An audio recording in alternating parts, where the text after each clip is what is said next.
So what's up everyone? Ngayon magluto ulit tayo ng fried recipe. Ngayon naman, magluluto naman ako ng chicken tonkatsu or chicken katsu. Ayan, so gumamit tayo dito ng dalawang chicken breast. Ayan, so hinugasan lang natin yan ng mabuti. Tapos pinat dry lang natin. Yan, para matanggal yung mga moist or basa-basa. Pagkatapos ay medyo makapal to. Ang ginawa ko, hinati ko pa ito. Yan. So pinagdalawa ko pa yung isang chicken breast para talagang marami din makakain. At mas syempre manipis, mas malapa, 'di ba? At mas mabilis maluto. Yan. So ganyan, hindi ko na inano yung magandang shapes, okay lang 'yon. Ayan, pagkatapos ite-tenderize lang natin 'to. Yan. So pukpukin lang natin. Yan. So hanggang sa palagay mo okay na 'yon, yung wag mo na masyadong pukpukin yung side na medyo manipis na. So doon na lang sa medyo makakapal. Yan, okay na yan. Set aside natin yan. Tapos ulitin lang natin yung proseso doon sa natitirang tatlo pa.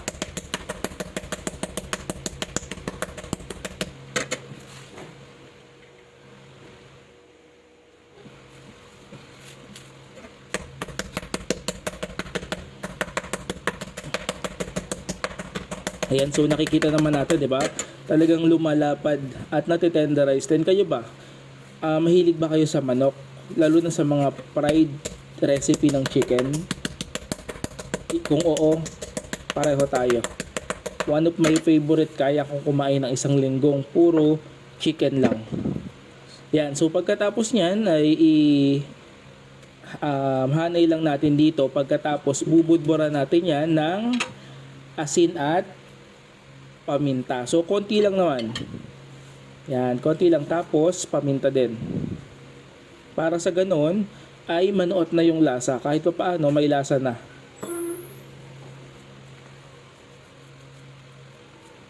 Ayan, so pagka okay na yung kabila naman, so ulitin lang natin. Lagyan lang natin ito ng asin at paminta. So ganun lang, 'di ba? Napakadali lang nitong gawin actually. Kaya kayang-kaya nyo din gawin to. At lalo na sa mga bata, talagang magugustuhan nila to. Kasi 'di ba, yung mga bata mahilig sa mga prito. Ayan, tapos meron tayo ditong all-purpose flour. Tapos ang ginamit ko na lang dito ay yung ready mix na breading.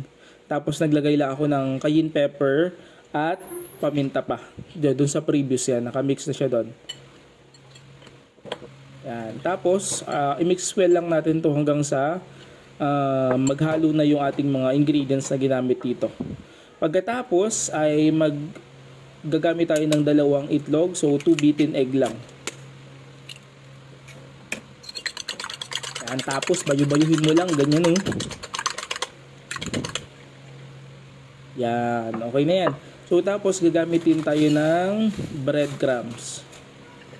Yan, so mamaya pag kulang, dagdagan na lang natin. Ayan, so pinakita ko ng sabay-sabay para mas mabilis yung proseso. Yan, so una, binudbud lang natin sa ating all-purpose flour na may konting mga ingredients para sa ganun maging malasa na. Tapos, sinunod natin yung ating beaten egg. Tapos, lastly, dun sa ating breadcrumbs. So, ganyan lang yung proseso. So, tiyakin natin na malagyan lahat ng breadcrumbs talaga para maging crispy to. Yan, so ganyan lang. Tapos, ulitin lang natin yung proseso ng paulit-ulit hanggang sa matapos natin. So, ganun lang kasimple, kadaling gawin ito.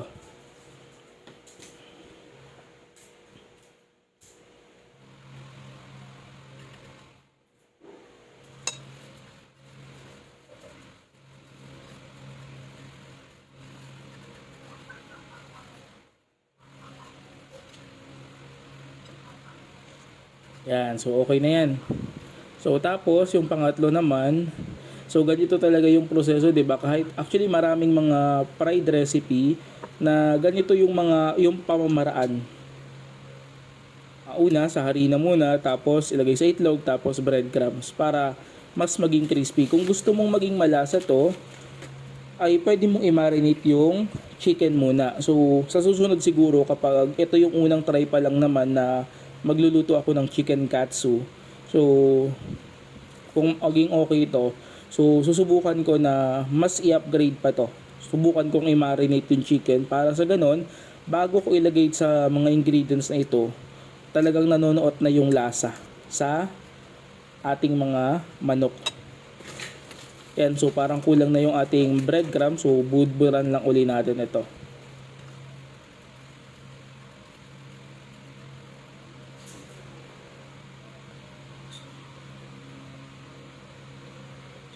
Yan, so ganun lang. Pagkatapos naman, mag-ready na tayo ng mainit na mantika. Pag mainit na, pwede nating ilagay yung ating chicken. Ayan, so isa-isa lang ang ginawa natin. So dinip-fry natin siya, tapos maliit lang yung ginamit kong kaserola. Ayan, tapos pag mga ilang minuto lang, medyo golden brown na yung kabilang side. So itong kabila naman. So ganun lang po. Tapos pag nakita mong both side golden brown na, goods na yon, ready to eat na. Yun, so ganyan lang. O di ba? Talagang mapapa-extra rice ka pag ganito. Hindi lang extra rice, baka papakin mo pa to, di ba? Yan, pagtapos naman, gumawa tayo ng simpleng sauce lang na gamitin natin dito. So naglagay lang tayo ng isang kutsarang toyo or soy sauce. Naglagay din tayo ng, ayan, yung ketchup natin, so mga 2 to 3 tablespoon to. So tantiameter na yung ginamit natin. Yan. Tapos maglalagay din tayo ng hindi ko masyadong mabigkas na Worcestershire sauce. Ayan, so naglagay din tayo ng 1 tablespoon. Tapos maglalagay din tayo ng 1 tablespoon ng sugar. So yun lang yung gagamitin natin. Tapos pag okay na, nailagay mo na lahat yung 4 na ingredients na yun, pwede mo na siyang i-mix well. Siyempre, tikman mo kapag okay na, reduce na yan. Pag kulang pa, sobrang tamis, dagdagan mo ng konting soy sauce pa.